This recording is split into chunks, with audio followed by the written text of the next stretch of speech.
I lived across the street, 905 Montford Avenue. I was 5 years old. My mom still lived 924. This block right here, you had people still like living in them. They were afraid to come out and sit on their own steps. It was infected. And as people start moving out, the area began to change. A lot of crime, drugs. You couldn't even like get in your house. They had took over our neighborhood. These houses over here, abandoned. People going in there, shooting up, finding people in the yards dead from ODing, going into vacant houses, setting them on fire. And we were afraid that somebody could snatch children in there and you wouldn't know it. So it was scary. The population in Baltimore used to be right near 1 million people. And after the decline in industry here, it shrunk to about 630,000. With that came a proliferation of vacant buildings like you see around you here today. 16,000 waiting to be removed.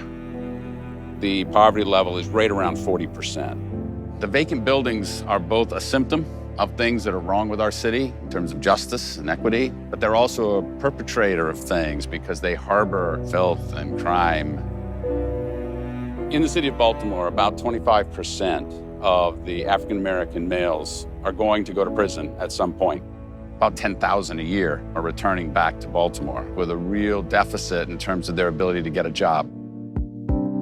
So these 16,000 houses have to come down, and deconstruction is the way to do it. We want to do it that way because it creates 6 to 8 times more jobs than traditional demolition. It's environmentally smarter because we're diverting more material from the landfill, and it's financially sustainable. So we're getting these environmental and social change agents moving, and it's paying for itself. Fight blight. Get it all out of sight. Deconstruct brick by brick. Salvage boards thin and thick. Economic growth, autonomy. Creating skilled jobs, community. Going green, sustainability. Giving people back their dignity.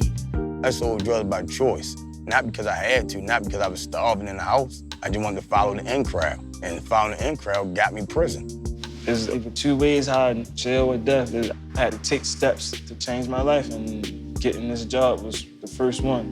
I started out using drugs at an early age, selling drugs, became addicted, got locked up more than a couple of times. Once an individual goes to prison, their opportunities for employment drop dramatically. And that puts them in a tough position because they still have to feed themselves. They still have to take care of their families. Then I got 2 daughters. I got an 11-year-old and a 20-year-old. I couldn't keep running back and forth to prison, not being in their life. So eventually the change had to come. My 20-year-old, she's in college. So I got help buy stuff for her for college. I had 8 children, 7 boys, 1 girl. My oldest son got shot about 20 years ago. My second son was going to a store and he got shot. I'm having a son, so I gotta be a good role model for him. I gotta step up and be a father that I never had. For us, as an organization, the thing we're most passionate about are the jobs that we create and the fact that there's a path within them for individuals who come to us with minimal skills and they can acquire skills while they're with us, gain industry standard certifications, improve their value in the marketplace, and have a career path beyond us. When I came in detail, they welcomed me with open arms, no issues about the background. I just stayed diligent at it, I was dependable. I became a foreman within 3 years. That's the fastest somebody ever grew in the company. I remember the first time when I first got my first paycheck. And I'm like, this is really legit. I held on to it because I was really, people might not believe me, but I was really amazed. So I wound up cashing it and paid some bills, and it just felt good. It felt like I'm back in society again. We've seen individuals go on to buy their own home, put their kids in college, just tremendous multi-generational impact. What's exciting, too, is that it's not just about deconstruction. Details Deconstruction is the enterprise that takes the buildings down. And those materials go to our sister enterprise, Brick and Board, where the materials are processed, prepared for distribution and sale, and creating even more jobs downstream for our employees. It may look ugly, it's rough, old, but once we bring it back here and we mill it and do what we do, it's beautiful. And it gives you a whole new outlook on the whole deconstruction, reclaimed wood thing. What's really different is that the Forest Service, working with Humanim and the city of Baltimore, really are taking a holistic approach to this. I can't think of a single other city that has this sort of self-sustaining model for an urban wood economy that's going to improve lives, improve communities, and improve the city as a whole. There are wealthy parts of our city, and there is a great deal of poverty in our city. Some of these houses begin to be in a state of imminent collapse, and we were interested in putting out a pilot procurement for demolition by deconstruction, because that would allow us to use those same demolition dollars to also create good jobs and careers for our residents and to jumpstart the industry in the waste stream products. We were so fortunate to have Humanim as a partner so that they could employ people in Baltimore. The mission of Humanim is to provide services to folks that have experienced incarceration, poverty, disability, or just extreme barriers to employment. And we do that by empowering and encouraging individuals to seek opportunities toward independence as well as economic equity. We have them immediately earning a living wage and also having full benefits. So that means health insurance, life insurance, paid time off, all those things that they need to take care of themselves and their family. We were founded on the premise that work really is transformative. So we looked at different industries and we thought, how can we hire the most people?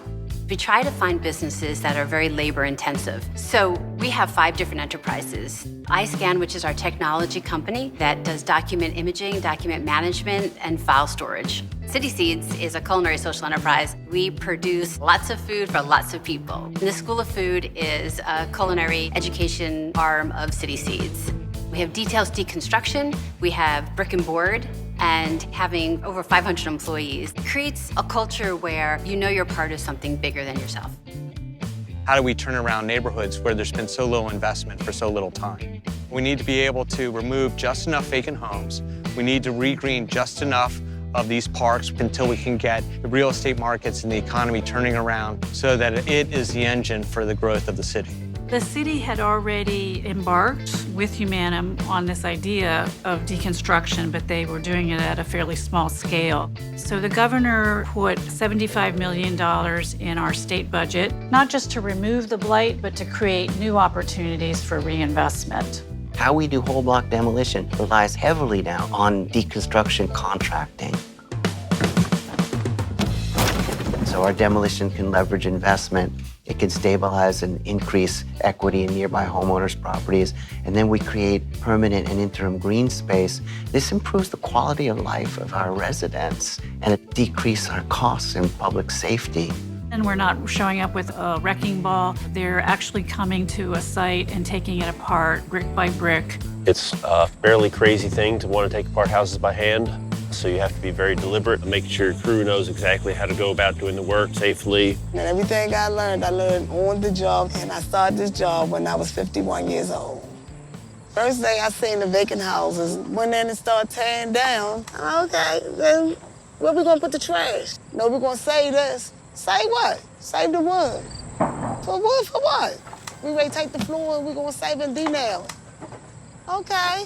For what though? Are they gonna make it out of new wood and resell it? Okay, that's amazing. After we start taking down the houses, here we go again, saving bricks. Clean them, save them, resell them. All that brick is trucked down to our processing facility. The good brick gets cleaned up, palletized, wrapped for resale, and crushed the residual brick for reuse. At Brick and Board, what we're doing is trying to take material that would otherwise be discarded and get it ready for its next life. The lumber that we salvage comes from houses that were built between, let's say, 1880 and 1910. The trees were already several hundred years old. We understand that there's actually a ton of value in this lumber. It just takes a little bit of effort to bring it out of it. So that involves pulling all the nails and hardware out, getting rid of all the dirt and the grime that's accumulated over the last century, send them through our circuit of machinery, and the end product will be siding, flooring, wall cladding, furniture, prolonging the life of this stuff for hopefully another few centuries. So when I first came here, I didn't even know how to use a measuring tape. Every day I come in here, I learn something new. But I never seen myself having a job, but I realized I had more responsibilities coming. People know that we like to hire people and give them second chances. That is key to our mission, to find people who need a hand, who need a resume and references and a good work experience, and we want to be that for them. This problem is not unique to Baltimore. You have post-industrial cities scattered throughout the country that really face some of the same problems of lack of jobs and opportunity and a lot of vacant and abandoned homes, many of which were made with this beautiful old wood and material. And that's really why the Forest Service is interested, because we care about the social, ecological, economic health of Baltimore, certainly, and its forests and ecosystems. But we see the potential to replicate this project in Baltimore and to take it to other cities, really creating an entire thriving urban wood and land restoration economy. And that's part of what Room and Board is doing. We were really excited about the reclaimed wood from Baltimore. It's all old growth lumber that was among the first harvested trees for the major expansion in the United States. The grain you will not find in modern lumber anywhere. We have 16 stores across the country, and all of the lumber that we're using is being used by American craftsmen. And I think any of our customers would be proud to have a piece that will last a lifetime.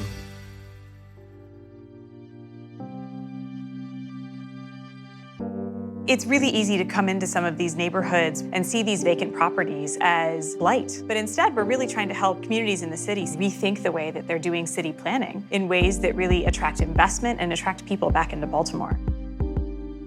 Where we're standing here was once an entire row of vacant and abandoned homes. And now this has become a park, which is restorative, which brings life to a community, which really contributes to a sense of well-being, public health, watershed, beauty, and a sense of tranquility. We get all kinds of kudos and accolades for the work that we do, but we really don't change anybody. But what we can do is recognize the fact that there's an employment highway going on that so many people coming out of incarceration can't get connected to. So what we want to do is build an on-ramp and give people an opportunity to access employment for a lifetime. Everything is going good, you know. I'm a warehouse foreman here, about to get married for the first time in my life. A little scared about that, but I'm excited. I got out before I couldn't get out. I seen that sonogram and I just wanted to change for the better. It was allure me, and it was just, I wanted to break the cycle. My hope for Kobe, for everybody that works here, is that their time at Brick and Board, that it can be a career for them. Something bigger than a place you show up and work and go home. I'm interested in seeing what Kobe's child's life looks like, with a father who's had a meaningful, fulfilling career, who's given back to Baltimore. Me and my lady, we just bought a house, first time ever owning anything that I can say that's mine. Coming from working, knowing that you went somewhere and worked for 8.5, 9 hours and got your pay, now you home, you relaxed, you happy. I'm living my best life right now. Humanim took the guys and they gave them an opportunity to be able to be proud of who they are, where they live, where they come from. And children that are proud of their parents now, that you're putting families back together. That's just amazing. Oh, Lord, my kids are so grateful. They see their mother and a grandmother now, not somebody that was using the drugs, taking advantage of everything. They don't look past me, they look at me and say, I love you, Ma. That's a good feeling. Fight blight. Get it all out of sight. Deconstruct brick by brick. Salvage boards thin and thick. Economic growth, autonomy. Creating skilled jobs, community. Going green, sustainability. Giving people back their dignity. Trees breezing, birds